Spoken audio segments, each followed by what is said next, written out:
ভূমিকম্পে কয়েকজন শিক্ষার্থী আহত ও আতঙ্ক বিরাজ করায় ৬ ডিসেম্বর পর্যন্ত ঢাকা বিশ্ববিদ্যালয়ের সকল প্রকার ক্লাস পরীক্ষা বন্ধ ঘোষণা করেছে কর্তৃপক্ষ। সিন্ডিকেটের জরুরি সভায় এই সিদ্ধান্ত নেওয়া হয়েছে। আরও তথ্য জানাতে চাই দর্শক, সরাসরি যোগ দিচ্ছেন সহকর্মী শওকত মঞ্জুর শান্ত। শান্ত, কি অবস্থা এখন ঢাকা বিশ্ববিদ্যালয়ের এবং শিক্ষার্থীরা এই যে ঘোষণা এলো ক্লাস পরীক্ষা সব স্থগিতের, তারা কি বলছেন এই ব্যাপারে? ছোঁয়া, এই সিদ্ধান্তর পাশাপাশি আরেকটি গুরুত্বপূর্ণ সিদ্ধান্ত জানিয়ে দিতে চাই আপনার মাধ্যমে।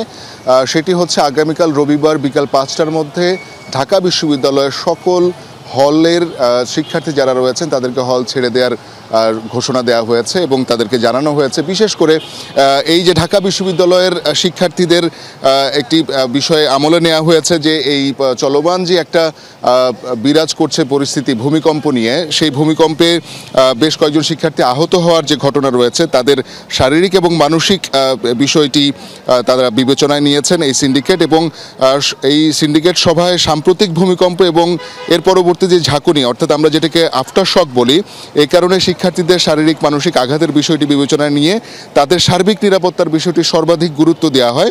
এবং এই মিটিং থেকে কিন্তু সিদ্ধান্ত নেওয়া হয় যে যত ধরনের হলগুলো রয়েছে শিক্ষার্থীদের হল ত্যাগ করার সিদ্ধান্ত নেওয়া হয়েছে আগামীকাল বিকেল ৫টার মধ্যে। এবং আমরা জানি যে আসলে এই যে গেল ২ দিনে যে 4টি ভূমিকম্প অনুভূত হয়েছে সেগুলোকে কিন্তু বিশেষজ্ঞ যারা রয়েছেন তারা বলছেন যে এইটি বড় কোনো একটা ভূমিকম্পের আগাম একটা প্রভাব, এবং এটিকে আমলে নিয়ে কিন্তু এই সিদ্ধান্ত নেওয়া হয়েছে। এবং শিক্ষার্থী যে কজনের সাথে আমার কথা হচ্ছে তারা কিন্তু পুরো সিদ্ধান্তটাকেই সমর্থন করছেন, যেহেতু সার্বিক নিরাপত্তার বিষয়টি ভাবা হয়েছে।